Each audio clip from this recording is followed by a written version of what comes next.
Welcome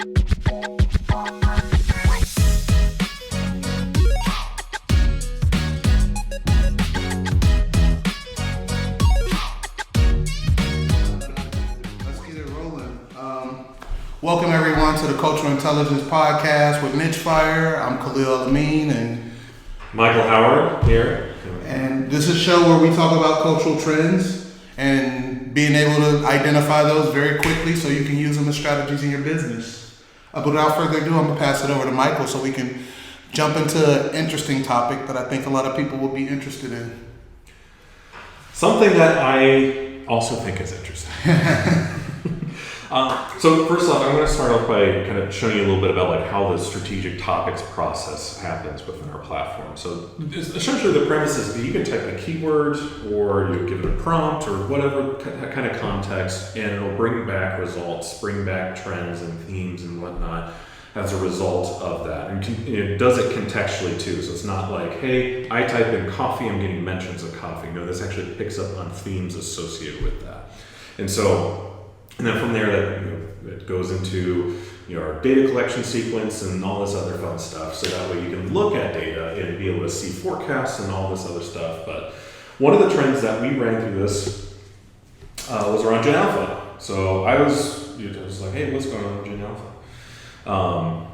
So I remember sharing on our screen right now what's going on here. So what's really interesting about the approach that we take here is the kind of the contextual approach that we can use AI for. And I've been using like social listening tools for a while. And so one of the issues I always had was the idea that no matter how robust a Boolean query could be, it still misses out on context. Because what's going to happen is I type in GenAlpha, it's going to pull in mentions of GenAlpha. So it's keyword based. Yeah. So essentially, what's going to happen is like, hey, I'm going to see people, just articles and people talking about, hey, GenAlpha, the latest generation, or comparing GenAlpha to Gen Z, which, it's not necessarily what I'm looking for. What I want is, like, hey, show me trends around GenAlpha. And so, for instance, this is, first and foremost, these are all totally generated by our AI. So the descriptions, the titles for these, and everything, like all AI generated. I did not write any of these, so I can't take credit for that. But these are just a couple samples that our platform spat out from the generative AI.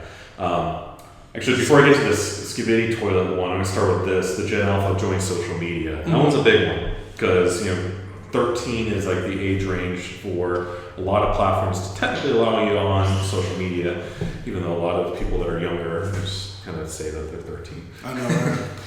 But however, this there's going to be a lot bigger adoption of social media by GenAlpha coming soon.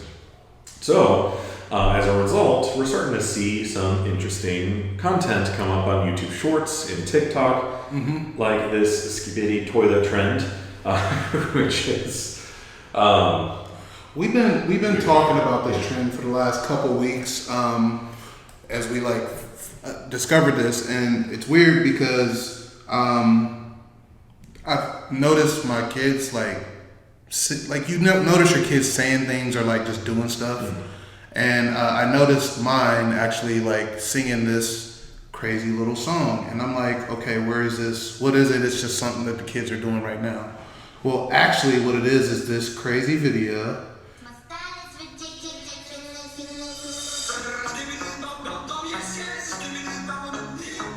It's crazy. Like, it's pretty much that song over and over with this dude jumping out of the toilet, and it's very catchy, very viral in a sense. And the funny thing is that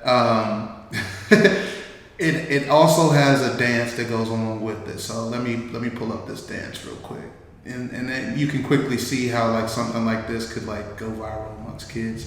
So with that song and this guy with this belly dance that he's doing makes it all make sense in my house now, because like the kids have been doing this like since the summer, like talking about skibbity bop bop whatever he's saying. And then if you look at the video, I mean this video, some of the views on YouTube for this skibbity toilet thing is like 100 million views on the original, on the original video. I mean, it's just kind of crazy. So like for this to kind of pick up on that, understand that that is something that happening, it kind of proves the accuracy of, you know, the tool and all that, but something that you guys may not have known. They want to know is like, hey, your kids are looking at, and then to tie that into the GenAlpha joining social platforms. So I asked, you know, hey, where'd you guys see this at? Like, why? How come this is like a thing? TikTok and YouTube Shorts. It's like the only two platforms that the generation really cares about. It's not Twitter. It's not Instagram. It's TikTok, YouTube Shorts.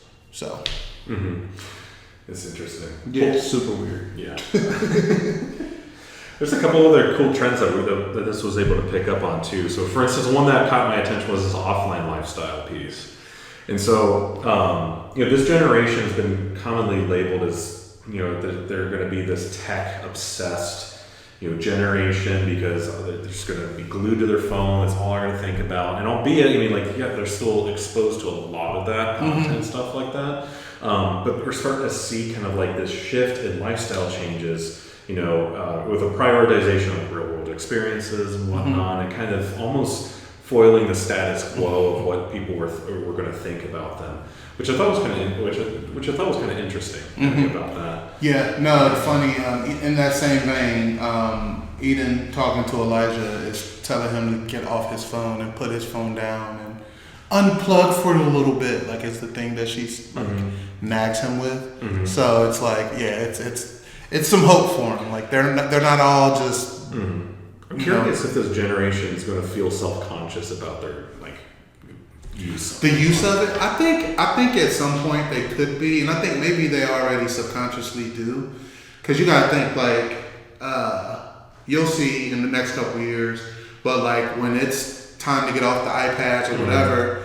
The sneakiness of it and all that stuff. So I would imagine like there is some type of shame or like, you know, trying to not sneak, but just apprehensive of like letting your parents see that you're on your smart device. A little bit of that going on. So it's just one of those things you want to keep your eye out for. But when it comes to like understanding this demographic and connecting to this demographic, these are some great trends that anyone could use to really try to connect with this, you know, the GenAlpha. They're new kids on the block. And our camera just fell down.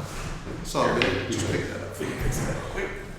But yeah, the last trend that we pulled in was around global cuisines. That was interesting for a couple of different reasons.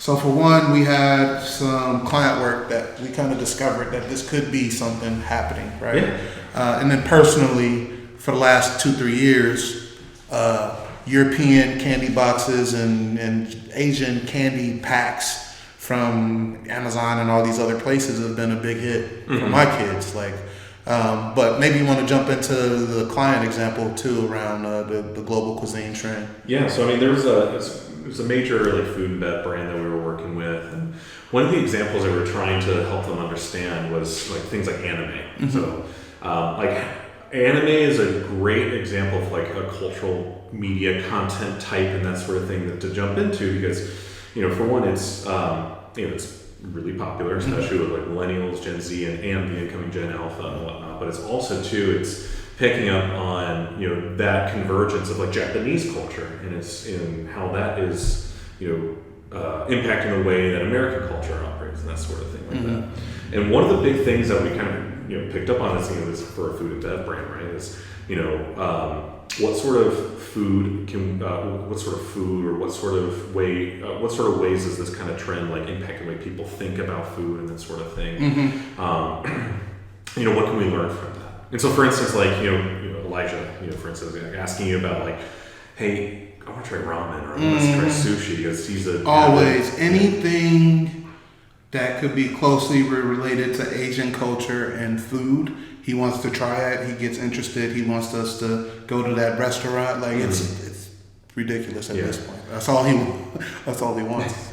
But I mean, like this client though, like picked up on like takoyaki. So it's like fried octopus, and fried octopus balls, and there's a sauce with it. That's like Worcestershire and like ketchup base, and they do those sauces quite nicely. Mm-hmm. And so this is kind of a great way to kind of pick up on like, hey, here's a cultural theme, Mm-hmm. an opportunity and culture that we can tap into, and we have the infrastructure to test out in the market. And so they were able to put together examples of this and bring this to test kitchens, Mm-hmm. and they can bring this to their partner restaurants and test this out in the market, and potentially they have something that they can take to the store. And boom, $10+ million product line. Right? Just by understanding like how culture can be impacted by something like that. Exactly. So super interesting. Mm-hmm. Well, if you guys want to dive deeper into any of these trends, or just want to know more about the work that we do, reach out to Michael and I directly via LinkedIn, or you can sign up for a trial on our website. So until next time, peace.